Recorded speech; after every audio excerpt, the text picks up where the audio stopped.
So, welcome to a new edition of You Are My Boro with myself, Scott Wilson from the Northern Echo, and Dom Shaw. Hi, Dom. Hi, Scott. How are you doing? I'm all right, but unfortunately, it's not a celebration of everything that happened at the weekend. For the first time in what seems like a long time, it's a case of sifting through the wreckage, really. So we're going to do that and obviously have a look at what happened at Huddersfield. Neil Warnock, obviously, coming away with a massive grin on his face. Michael Carrick, not so much. We'll have a chat about that, and we'll look at where that leaves Boro in terms of the league position now, and then we'll obviously have an early look ahead to the Easter doubleheader, which is looming large. So thanks for joining us again here on YouTube or on the podcast. If you're listening on Spotify or Amazon or any of the other places, like, subscribe, send us in any of your comments, tweet us with any questions or any thoughts on guests that you'd like to see. But I can't put it off much longer, Dom. We're going to have to talk about the John Smith Stadium. Now, half-time, 1-0, everything right as rain. It looked like a pretty routine, here we go, another win chalked off, another one nearer. At that time, obviously, Sheffield United weren't winning either. And then in the second half, the wheels well and truly came off. So, I mean, what did you make of it, first of all? Because it's the first time under Carrick that we've had that real kind of implosion, isn't it? Yeah, it was kind of still stunned by it now, really. 48 hours on or whatever it is. It, like you said there, nobody saw it coming. We knew what we were going to get from Huddersfield. They were going to sit deep and try and soak it up and invite Boro to just pick them off. To try and break them down, and then Huddersfield to try and pick Boro off if they could on any form of counter attack. I think Boro had 76% of possession, finally forced their way through with a brilliant goal. And then you think, if somebody had said to you then there was going to be 5 goals in the second half, there's every chance you'd have thought, well, Boro are going to get them all. Yeah, you really fancy Boro to kick on, because you'd seen what Coventry had done at Huddersfield when they put 4 past them, and the second half was just like you say there, a complete capitulation, really, and really out of character. And it struck me. I was kind of sat there watching it, and we were shaking our heads in the press box and kind of taken aback at what we were watching. And it struck me that the players were feeling the same way. I just think they never recovered from the equaliser 22 seconds in, whatever it was, 8 minutes later, 7 minutes later, the 2-1 down. And then before you know it, Huddersfield have the tails up, and a team that we didn't see in the first half suddenly found themselves running in 4 goals. I think did I see something like that was 11% of their goals for the season? That's remarkable, isn't it? Yeah. So, there's a lot to there's a lot to sift through for it. I guess the fundamental question, and the big one that I think Boro fans have kind of been asking over the weekend is, look, is this just a complete one-off? And let's be honest, you get them at every level of football, but you certainly get them in the Championship. Is it just a case of a mad 20 minutes, let's just draw a line under it, forget it, or bearing in mind that we're going to have kind of winner-takes-all playoff games around the corner potentially now? Are there more worrying signs that we have to start taking kind of notice of? Where would you be on that one? Carrick said afterwards he was struggling to rationalise it at that moment, and he said it's kind of hard to understand. I think it's one of them where there will obviously be analysis, and you obviously have to look at the goals, because the goals were dreadful and they were all avoidable, and that kind of flurry of soft goals was a throwback. That was what Boro were doing every week under Chris Wilder, weren't they? It was, wasn't it? First third of the season, absolutely. That was their Achilles heel.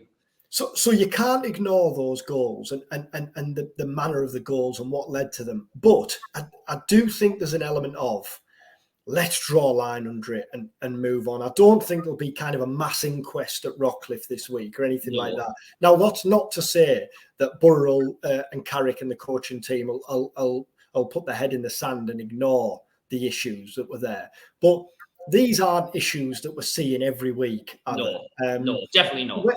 Maybe similar to West Brom when DK bullied them and got a couple of goals early on. But in the first half, there was no sign of it. Huddersfield had one cleared off the line early on, but other than that, there was no sign of what was to come. I do wonder, and hopefully we're not sitting here in 3 or 4 weeks' time with 1 or 2 more of these, but I do think it might well just have been one of those freaks that, like you say, they do happen, don't they? They do. Yeah. And I mean, another point of it that we can't ignore. I mean, is any of this the Neil Warnock factor? Is any of it down to the fact that he was the man in the opposite dugout and kind of, knew how to get his side back into the game against Boro? Or again, are we kind of scratching for explanations there that don't really exist? Well, he said he sensed a bit of overconfidence in Boro. And I'm looking at that thinking, I don't think Carrick will agree because there's been no signs of complacency. No. But will Boro have gone in at 1-0 up, given how they've choked the life out of teams really when they've been ahead and the game management's been very good? Well, I don't think Boro will have been expecting 2 Huddersfield goals in 10 minutes. But then when that comes, Boro have been good at responding to in-game setbacks, haven't they? Yeah, they have. They have. I mean, we laugh at it because Warnock said that he got Danny Ward to man mark Paddy McNair, and I'm sat there thinking, well, this is the first time I've ever heard a manager say he got a centre forward to man mark centre half, yeah. But then I thought about it, and I thought in the first half I'd actually written that Lenihan was almost playing as a third midfielder, because Huddersfield was sitting that deep. And Warnock clearly knew that was coming and clearly thought, well, if one of the defenders is going to march out of the fence with the ball, I'd rather it be Dan Lenihan than McNair, than Paddy McNair, who he claims is the best footballer he's ever managed. So, but that said, Boro still got their noses in front. McNair had a rough second half. Tommy Smith had a rough second half. Johnny Howson, by his incredibly high standards, had a difficult second half. It was just one of them where they were poor across the board. And I do think Warnock, I don't think you can ignore the fact that Warnock had his players come racing out the blocks after the break. And credit to him. And that place was bouncing at the end, and he was last off the pitch. As you can imagine. His press conference was 16 minutes of gold, as you can well imagine. he made it clear that Chris Wilder isn't his best friend ahead of Friday. Yes, I've seen those quotes. Yeah. I've seen those quotes. That's going to be lively this weekend, isn't it? Yeah. I've seen Eddie Hearn put worse on box office, to be fair, than them two. So that'll be tasty. So if we are kind of saying, look, hopefully this is a one-off. Yes, analyze the goals, etc., but no knee-jerk reactions. I mean, how do you think that will play out in terms of team for Friday then? Because we'll look at Friday a little bit later on, and we'll obviously have a good look at it at the end of the week. But they're playing Burnley. I was actually at Burnley on Friday night watching Sunderland, and while Burnley didn't really click into top gear and Sunderland did very well defensively against them, you could see just from the ease in possession with Burnley why they are where they are. So this is Boro's toughest home game of the season. There's no doubt about that. I mean, how do you think Carrick's going to play that then, coming into it off the back of such a shock defeat? Will he kind of turn the apple cart upside down or not? I think he'll bring Dale Fry back in for McNair, just because I think McNair had a difficult afternoon. And I think he'll bring McGree back in, probably for Ramsey. McGree only missed out because he'd been ill, hadn't he, while he was away. And been the other side of the world, hadn't he? Yeah. I mean, having watched Burnley, what do you think? Is there anything there that kind of looks ready-made to try and contain them or to try and take advantage of them? What? I thought that my view of Burnley on Friday night was they looked like a team just feeling their way back into it after an international break. When and we're not talking the same levels here, but I quite often think that your Man Cities, your Liverpools, when they were flying, that one of the best times to get them was straight after an international break, because they've kind of thrown the team together a bit. They've got players who have been here, there, and everywhere. They're just not quite on it. That was it with Burnley. They dominated possession, played it around at the back as if the cows were coming home. Never looked under any pressure. More than happy doing that. But just in the final third, those little slide rule passes didn't quite come off. The little layoffs just weren't quite there.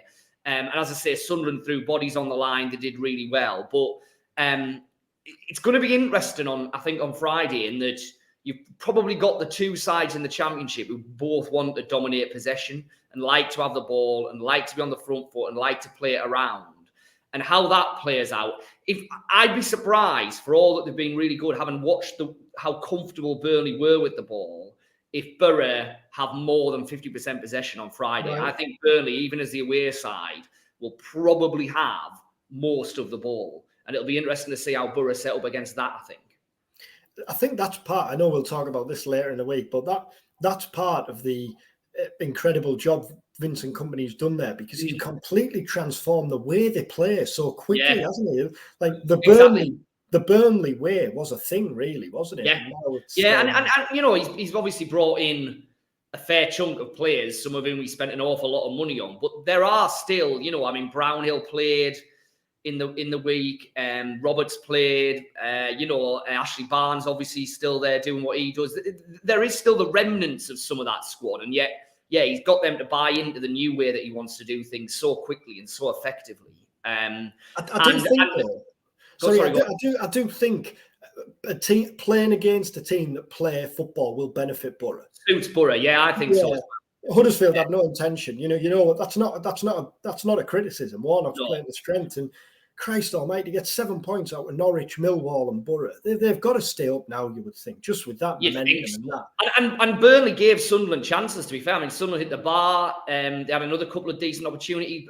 Burnley will come on Friday, and their main focus will be, how do we attack? How do we hurt Boro? It won't be, how do we shut up shop and keep Boro out? So you're right. I think there will be opportunities for Boro. So I think that probably more than ever dictates that Carrick will keep things pretty much as they've been up front, because creating chances isn't a problem for Boro, and wasn't even a problem for Boro massively on Saturday, was it, at Huddersfield? It was obviously that 20 minutes at the other end. I think two things that came out of it and are obviously kind of lost because of what happened in the second half is, like, Tuba scored again. Yeah. It's just you're just incredible. Getting 25 league goals. He's going to get 30, isn't he? He will get 30 as long as he stays fit, he will, yeah. And Marcus Forss, that was his 10th of the season. Now, that was Matt Crooks was top scorer with 10 last season. Yeah. You know, you look back to the start of the season, I had a look, and Marcus Forss had started 3 league games before Carrick was appointed. He'd had Chris Wilder describing him as a development striker, yeah. For all the talk has been on, and I'm going to ask Michael Carrick about this at his press conference this week. For all the talk has been on, like, is what he's done with Chuba Akpom. I think, you know, if not as impressive, it's still enormously impressive how he's got Forss playing, because I remember when he put Forss on the right side of Blackburn for 20 minutes, I thought, this is not going to work. Yeah. And then here we are, 3 months on or whatever, 4 months on. And he looks a perfect fit down that side. Well, it's the interesting thing is that, you know, Chris Wilder was constantly telling us we don't have a striker, and in fairness, he was probably right. But what he then needed to do was not try and play them as strikers, because what Carrick's done is, you know, Akpom 10, Forss wide on the right. Now, obviously, it's helped him that in January they've gone and got Archer, so he has actually got someone to play in that central area. And Wilder, in fairness, was probably having to do that with Muniz, wasn't he? But, you know, he didn't try Tuba in any position other than a number 9, and he didn't really try Forss in any other position than a number 9. So if you're complaining that they're not number 9s, well, maybe the answer, as Carrick has found, is to stop playing them there and play them somewhere else. And that's it. You know, like you say there, the kind of complaints at the start of the season is we haven't got a striker. Well, in them two alone, in Akpom and Forss alone, you've got 35 league goals. Yeah. Which is quite staggering, really. But obviously that gets lost on Saturday because of kind of what happened at the other end. Yes. And it probably is the end of the top 2, although we've said that before. Well, I was just going to get to that. Let's it's every week, so we can't have a pod or a video without trotting out the Sheffield United situation. And like I say, at half time, it was 1 point, wasn't it? Yeah, you felt that, okay, this is the swing. If Norwich can get one and Boro hold on, then it really is all systems go. Now, all of a sudden, Sheffield United 73 points, Middlesbrough 67, Sheffield United 8 to play, Boro 7 to play. It feels like a really big ask all of a sudden, doesn't it? I mean, their game in hand is against Huddersfield, isn't it? Yes. and Warnock told Carrick before the game and the press afterwards that he'll be doing everything in his power to get to do Boro a favour there. That's even though the Sheffield United fans were singing 1-0 Warnock, weren't they? Did you see that in the second half? No, was it? Yeah. Yeah, second half in Carrow Road, I'm reliably informed that there was at least 2 choruses of "There's only 1-0 Warnock" from the Sheffield United fans. Now the thing there is, it's in the last week of the season, that isn't it? Yeah, I think off the top of my head. I think that's right. Yeah. Now, we don't know how it's going to play. Huddersfield might be safe by then. They might not be, but they might be safe the way they're going. I mean, the Cardiff still have a game in hand on them, so maybe that's a bit optimistic on Huddersfield's part. But there might be, and then suddenly there's not that urgency. Sheffield United might be up by then, but then you do think, don't you? They play Burnley, don't they? Sheffield United play Burnley next Monday. On Monday, yeah. On Monday, yeah. I think they've got Wigan on Friday. At the minute, I think I'm right in saying that it depends a little bit, obviously, on what happens on Friday. But there's a number of scenarios where Burnley can go up in that Sheffield United game. Can they not go up on Friday if Luton lose? Yeah. I think they can. But that needs Luton to lose as well. Yeah. So we might well be sat here a week tomorrow with the gap back to 3 points, and suddenly you're saying, it's the pressure's on Sheffield United again. So I don't think it's over and done with, but it looks like a big ask now, doesn't it? And you're probably looking at it. What, Boro have got 7 games left? Would they have to win them all? Or win 6 of them and draw 1, maybe? I think they probably would. I think they probably would have to win it, because even if Boro win them all now, then Sheffield United obviously can still lose 3, couldn't they? 2 and a game in hand. Yeah. So, it feels like a really, really big ask. So I guess then it's kind of like we've been talking about. We need to make sure that the playoffs doesn't feel like a really bad fallback option, and that Boro have to end the season with the same momentum that they've been showing. And there's no reason why they shouldn't. But again, I was just having a talk about this over the weekend, actually, having covered Sunderland in the playoffs on at least 3 occasions, I think. There was a couple of times with Sunderland in League One when it got to kind of this stage of the season, they were going to be in the playoffs. They couldn't go up automatic, or it was very unlikely. They were already in the playoffs. And on at least one occasion, I think it was the Jack Ross season, he decided to kind of rest players and make changes and bring players, and their kind of momentum just dropped off a cliff in that final month of the season, and they never really got it back through the playoffs. And I can't for 1 minute imagine Carrick will do that, but it is going to be important now that Boro stay on the front foot, isn't it? Regardless of what happens in terms of top 2. Yeah, 100%. And I think, you look at Burnley on Friday, that's a tough game after a defeat like that. But it's also a good game in that, like, you don't need any, as if you needed any more motivation for a game like that. As we've been saying for weeks, there's going to be that real sense of a big game there, isn't there? So that looks after itself. And then suddenly you are in that territory where last 6 games, where every game matters regardless, doesn't it? When to get over the line, I certainly don't think Carrick will do what Jack Ross has done there. Do you? I don't think he'll. He might give Barlasser a game in midfield. Yeah, as a kind of one-off, and especially obviously they're playing Friday, Monday. Yeah, so that's it. They're playing Saturday, Friday, Monday, Saturday. So I think regardless of the situation or whatever, at some point in that run of 4 games, any manager would look to make an odd change. You might get an odd injury along the way. There'll have to be that kind of management. But I think that whatever happens in terms of the top 2 being, in or out, I think there'll be a determination to really make sure that if it is going to be the playoffs, that Boro are going in with a kind of wind in their sails. 100%. And Carrick, the message will still be. I know Carrick kind of public facing is 1 game at a time, isn't it? And we're not looking ahead, but the message will still be behind closed doors, won't it? That we're not giving up on this.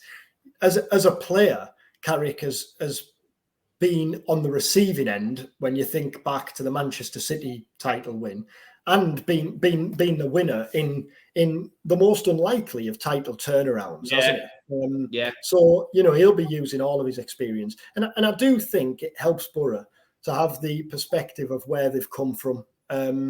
And I think there'll be that constant reminder that even if they miss out on the top two, look, we'd have all taken this. We'd have taken this, at the start of the season, And it was interesting, just Johnny Howson, in Johnny Howson's interview with the club last week, which was really good. Howson said words to the effect of, how much he was loving it, and Carrick's changed things. And it was just a line that, words to the effect of, let's be honest, we'd have all taken being in this position at the start of the season when it looked unlikely. So I do think that there is that perspective. And I think the other thing is, I think Boro look at every other team and fancy themselves against them in the playoffs. See, it's not like which one of them where you look and think, we want to avoid so and so. I agree with that. Just on the table running along the bottom there, the team that interests me at the minute is Luton. Because they're the team that they're unfashionable. Yes, they made the playoffs last season, but they weren't really anywhere in terms of people's predictions for promotion this time around. And yet they're level on points with now. Their momentum is every bit as good as Boro's in the last month or so. And obviously Boro have to go to Luton still, knowing that potentially that's a warm-up for a playoff semi-final or final just a few weeks later. I think they're an interesting team, and that's a potentially interesting dynamic. 100%, and their gaffer will have enjoyed that win over Watford, won't he, at the weekend, considering what had gone on. I was at a Tony Mowbray press conference before Sunderland played Luton, and Mowbray said that Luton kind of cleverly play up to this image of kind of little old Luton. Little Luton, But they were there last season. They've got the experience now. It's not like it was last season where they are the surprise package. And I was chatting to one of my mates earlier, and I said then that we've said this for a few weeks now. When I look at the teams behind Boro, you look at like Norwich and West Brom and probably think, if they put a run together. But Luton and Millwall, the two teams that I look at and think they could be awkward in the playoffs. Well, for both of them, and again, it's a bit playing into the cliche here, but I think you'd rather play both of them in a final at Wembley than have to go to either Kenilworth Road or the Den for a semi-final on a night, or potentially on a night, sold out, really tight, loud home support, tight to the pitch. They'd be either of those games will be a real test of mettle for Boro in a way that potentially playing Luton or Millwall at Wembley wouldn't be the same, would it? No, and you compare that with, say, Blackburn. No disrespect, because he's done an incredible job, but Ewood Park never feels like the most intimidating place to go now, does it? No. It'd be the same for Coventry if they went up. And it's funny, isn't it? Like, you look at Preston now in 10th, 5 points back. They got that muller in at Boro before the break. Won well on Saturday. They'll still fancy it now, won't they? You maybe kind of get a bit lost, don't you, in that defeat, but Boro are still in an incredibly strong position when you look at that scrap going on behind, aren't they? That's it. Yes, exactly. Far better to be here than kind of, like you say, scrambling around trying to force your way in. So to wrap it up then, I guess what we're saying is, look, yes, bad day at the office, lessons to be learned defensively, but let's get back in the saddle, and Burnley on Friday, a great opportunity against the best side in the league to show what Boro are really made of. Yeah, I think so. I mean, when you spoke to Vincent Kompany, didn't you, on Friday about Michael Carrick? What was the feel from Kompany then? I mean, I know it was a week away at that point, but it was quite interesting. I mean, it's an obvious parallel to draw, isn't it? Kompany and Carrick. One was Man City, one was Man United. I've done a bit about it in the paper tomorrow, actually. Both obviously. Yes, Kompany's had a little bit of experience in Belgium. Carrick's had a little caretaker spell and the coaching spell, but to all intents and purposes, clearly it's their first job in English football, and they're at a pretty similar stage of their trajectory. And I think Kompany acknowledged that and said, "Yeah, okay, I see that. I fully understand why people are going to lump us together." And he specifically said that even when Carrick was a player, you could see that he was a real thinker. He was someone who thought about the game. He was very intelligent. And, you know, he had a lot of respect for that as a player, and now he does as a manager.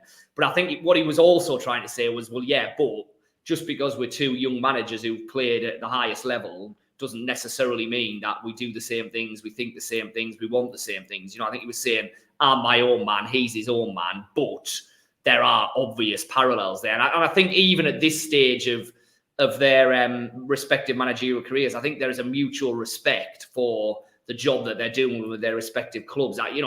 Michael Carrick presumably will get asked about it at his press conference later this week, and I'm pretty certain he'll say similar things that, you know. And it was interesting, you talk about Tony Mowbray. I asked Tony Mowbray ahead of Sunderland's game at Burnley about company, and he was quick to throw Carrick in there as well and say, in both of those, I see managers who will manage at the highest level. Even now, I've seen enough of them to think that they've got what it takes to manage at the very highest level.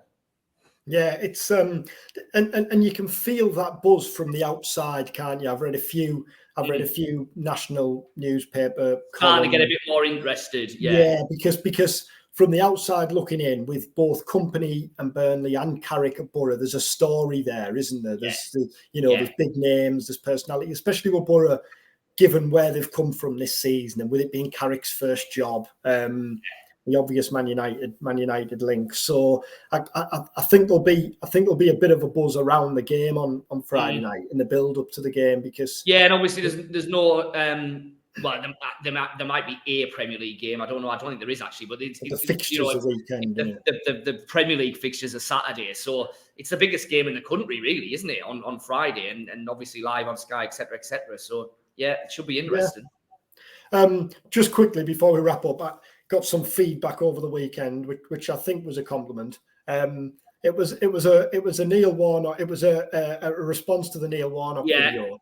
A press room colleague who won't be named said, one of my mates messaged me and said, I watched that Warnock video with Scott and the bald guy. I think that's a new name. I think instead of You Are My Borough with Scott and the bald guy. Scott and the bald guy. Well, I'm in the office today. It's the first time where we've got Old Northern proper background. Like you say, it's an introduction for the Queen and Lady Di and 9/11 and goodness knows what else. So there we go. Welcome to You Are My Borough. I'm not in the office, as you can. Exactly. So yeah, that's why I've got a shirt on. It's the one time I have to put a shirt on. Well, listen, thanks for watching. Thanks for joining us. As I say, we will be doing a Burnley preview video towards the end of the week. So if you've got any questions, any thoughts, anything at all, drop them in the comments below the video, or if you're listening on a podcast, then send us an email, send us a tweet, any way to get us, and we'll try and chat about anything you want. And as I say, we do have a couple more guests lined up for the next couple of weeks as well. So that will be good. But for now, enjoy the rest of your week. We'll speak before Good Friday. And thanks for watching You Are My Borough.